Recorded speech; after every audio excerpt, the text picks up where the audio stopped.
Buenos días muchachos, hoy vamos a ver el ejercicio número 2 del método de las rotaciones.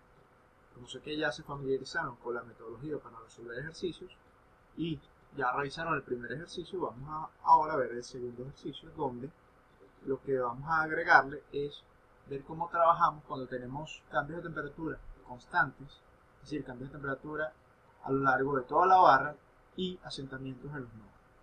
Empezamos. Como vemos, tenemos una estructura que son 5 barras encontradas en unos extremos articuladas en los otros, donde tenemos una serie de solicitaciones, aumentos, cargas puntuales y cargas distribuidas, y tenemos en el nodo A un asentamiento vertical de menos 0,002 metros. Tenemos también en la barra AB y la barra CD un cambio de temperatura constante a lo largo de toda la barra, y en la barra CF tenemos un cambio de temperatura diferencial. ¿Sí? Vamos a ver cómo trabajaremos esto. Pero antes de comenzar con el método de las rotaciones, si bien recuerdan, o si bien observan aquí, vemos que la rigidez de todas las barras están expresadas en función de E por I sub 0, es decir, el módulo de elasticidad por la inercia. Si recuerdan, en nuestras ecuaciones fundamentales de formación angular, teníamos que ellas están expresadas en función de E por K sub R, es decir, de E por la inercia, por la rigidez del elemento, por la rigidez de cada uno de los elementos. Como yo les dije en el ejercicio anterior, cuando el E por K sub R de todas las barras es igual, es decir, cuando todas están expresadas en función de E por el mismo K sub R, una rigidez genérica, podemos despreciar, podemos sacar ese factor de nuestro sistema de ecuaciones y simplemente calcular nuestras incógnitas. Entonces, lo que haremos antes de comenzar con nuestro método de las rotaciones es colocar todas las barras, establecer la rigidez de todas las barras en función de un E por K sub R genérico. Vamos a ver cómo hacemos eso. Muy bien. Sabemos que la rigidez del elemento, como ya vimos anteriormente, es simplemente este factor K, que es la inercia entre la longitud. ¿Sí? Esta es una rigidez genérica. Y esa rigidez la vamos a calcular para cada una de las barras, para saber cuánto es el E por K, es decir, el módulo de elasticidad por la inercia de cada barra, por la rigidez de cada barra. Tenemos que la barra B y la barra DE tienen el mismo E por K, es decir, E por I sub 0 entre 5. Y la barra BC, CD y CF tienen el mismo E por K, que es E por I sub 0 entre 2. Ahora, ¿cómo determinamos ese E por K sub R? Existen muchas formas de establecerlo, ya que simplemente es un parámetro que nosotros vamos a colocarle para tener la inercia de todas las barras en función de ese mismo parámetro.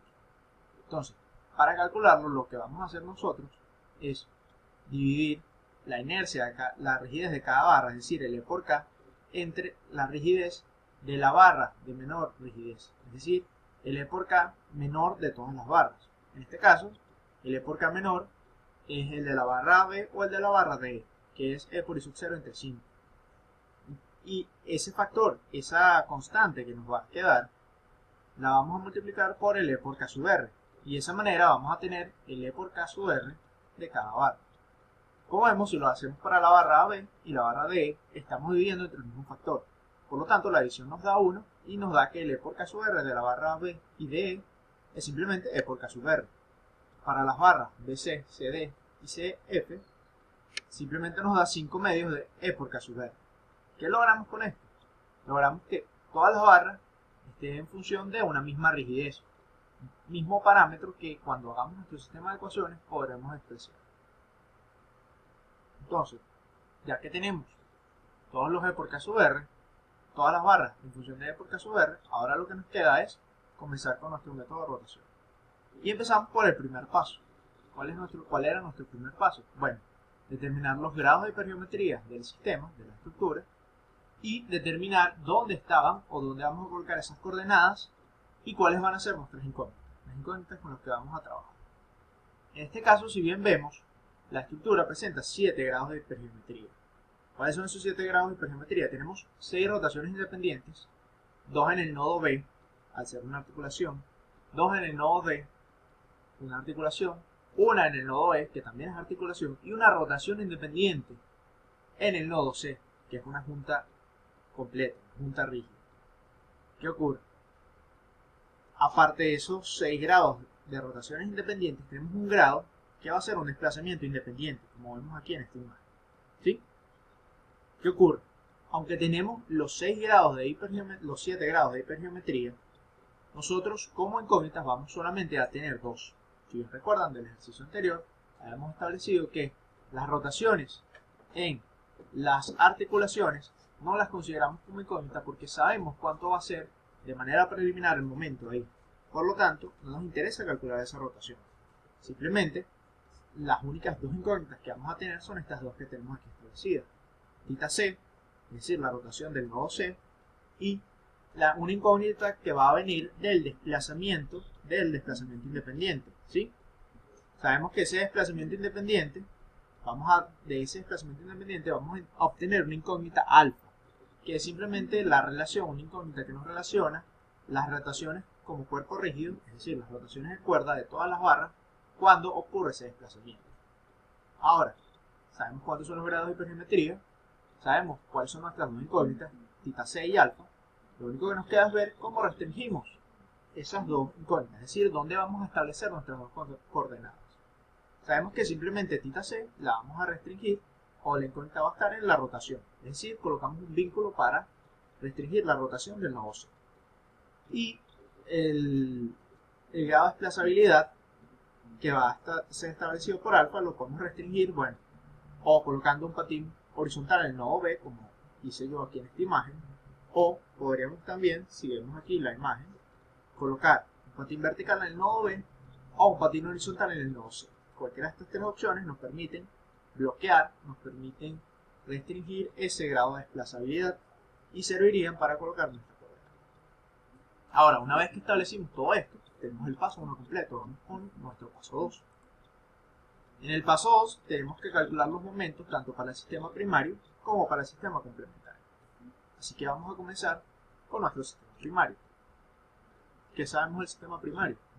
Sabemos que el sistema primario es toda nuestra estructura, con todo nuestro sistema de carga, toda la estructura exactamente igual a la estructura original, pero donde restringimos los desplazamientos, o sea, las incógnitas, que habíamos conseguido en el paso 1. Es decir, en la misma estructura, pero ahora donde vamos a colocar unos vínculos, estos dos vínculos que van a restringir el desplazamiento. ¿Sí? ¿Qué pasa? Nosotros de antemano, o como ya habíamos visto en el primer ejercicio, sabemos cómo calcular cuáles son los momentos de empotramiento perfecto que se nos van a generar por las cargas externas y por las variaciones de temperatura diferenciales, como ocurre en la barra CM. ¿Sí? ¿Qué es lo que no sabemos? ¿Qué es lo que no es nuevo para este ejercicio? ¿Cómo hacemos para calcular los momentos que se generan por los asentamientos y los cambios de temperatura lineales? ¿Qué vamos a hacer? Vamos primero a trabajar con lo que sabemos. Vamos a trabajar con las cargas externas y con los cambios de temperatura diferencial. Debemos recordar que nuestra ecuación fundamental de deformación angular se divide en dos casos. Cuando tenemos miembros biempotrados, es decir, empotrados en ambos extremos, como ocurriría para la barra CF, y cuando tenemos miembros empotrados articulados, como ocurre para el resto de las barras, donde tenemos un extremo que está empotrado y un extremo que está articulado. ¿Sí? Vamos a ver. Vamos a calcular los momentos de empotramiento perfecto para las cargas externas. Si recordamos, cuando nosotros restringimos la desplazabilidad completa de la estructura, eso significa que podemos trabajar cada barra por separado. Es decir, podemos trabajar cada barra como si estuviera empotrada en ambos extremos o empotrada y articulada, y fuera un sistema aparte. Entonces, esto es lo que vamos a hacer, estamos viendo aquí para las cargas externas, y sabemos que para calcularlo simplemente buscamos nuestra tabla de momento de empotramiento para cada caso, es decir, si es empotrado articulado o articulado y empotrado. Como vemos en la barra AB, el momento nos va a dar simplemente el momento que esté aplicado en el centro sobre 8. Y vemos que como es positivo, sigue el mismo sentido que está aquí dibujado en rojo. Aquí, para el caso de la barra BC, como tenemos la imagen en este sentido, la articulación está en nuestro extremo derecho. Y en la barra BC, la articulación está en el extremo izquierdo. Por lo tanto, va a ser el resultado el mismo, simplemente con el signo contrario. Es decir, que en este caso, nos está dando el resultado 3F por L entre 16, F siendo la carga aplicada, y L la longitud de la barra, y simplemente vamos a cambiar el sentido. Es decir, si cambiamos el signo, sabemos que el sentido final del momento va a ser en sentido contrario. Luego tenemos la barra CF, que es biempotrada, es decir, empotrada en ambos extremos, y calculamos directamente los momentos con la tabla. Tenemos que el momento de CAF es positivo, es decir, que va en sentido antihorario, y el momento de FAC es negativo, es decir, que va en sentido horario, contrario a lo que tenemos dibujado. Lo mismo sabemos para calcular los momentos por variaciones diferenciales de temperatura. Es decir, en estos momentos por variaciones diferenciales de temperatura usamos la fórmula que hemos visto, donde el momento de CAF es positivo, es decir, va en sentido antihorario, y el momento de FAC es negativo, es decir, va en sentido horario. ¿Sí? Todo esto ya lo hemos visto en la teoría y es exactamente igual a lo que hicimos en el ejercicio anterior. ¿Qué es lo nuevo? ¿Cuáles son los momentos que se generan por los asentamientos y cambios de temperatura y presión? ¿Sí? ¿Qué ocurre? Cuando tenemos asentamientos, en este caso, lo que vamos a calcular, lo que tenemos que determinar es qué rotaciones como cuerpo rígido se generarán en las barras, es decir, cuáles son las rotaciones de cuerda en nuestras barras cuando ocurren esos desplazamientos.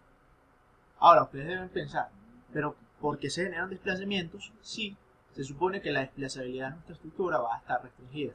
Pues el asentamiento no es en sí un desplazamiento que sea compatible con la estructura, sino que es un desplazamiento que se genera en las bases, en los cuerpos rígidos, en las juntas rígidas de la estructura, es decir, en sus bases.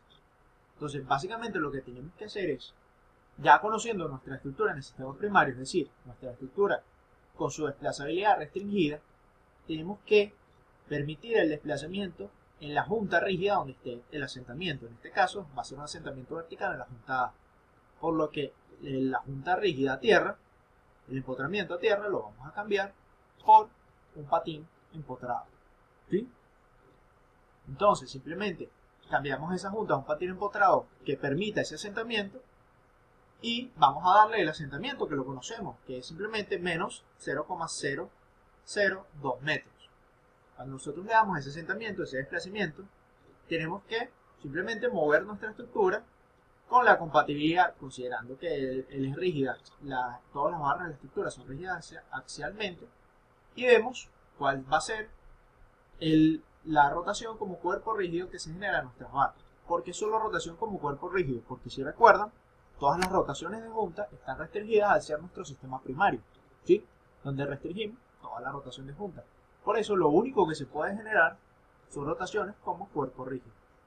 Como vemos, si nosotros le damos ese desplazamiento en la junta A, un desplazamiento vertical, la junta B también debe tener un desplazamiento vertical y debe ser el mismo para que el ángulo AB de la barra B se conserve.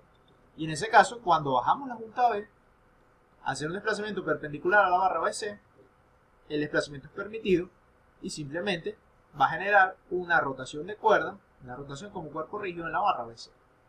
Y las otras barras no no necesitan tener ningún desplazamiento, ninguna rotación. Entonces, una vez que sabemos cuáles son las rotaciones como cuerpo rígido que genera ese desplazamiento, lo único que nos queda es usar nuestra ecuación fundamental de deformación angular para calcular ese desplazamiento. Entonces, ¿qué hacemos? Vamos a usar nuestra ecuación de deformación angular, en este caso solo para la barra BC, porque fue la única que presentó una rotación como cuerpo rígido, y no vamos en este caso, aún no, a incluir el momento de empotramiento. Ya lo calculamos anteriormente y lo vamos a agregar después. Vamos solamente a ver qué efecto nos trae este asentamiento. Es decir, vamos a suponer que esto es 0 por ahora, ya sabemos que ya lo calculamos y lo tenemos.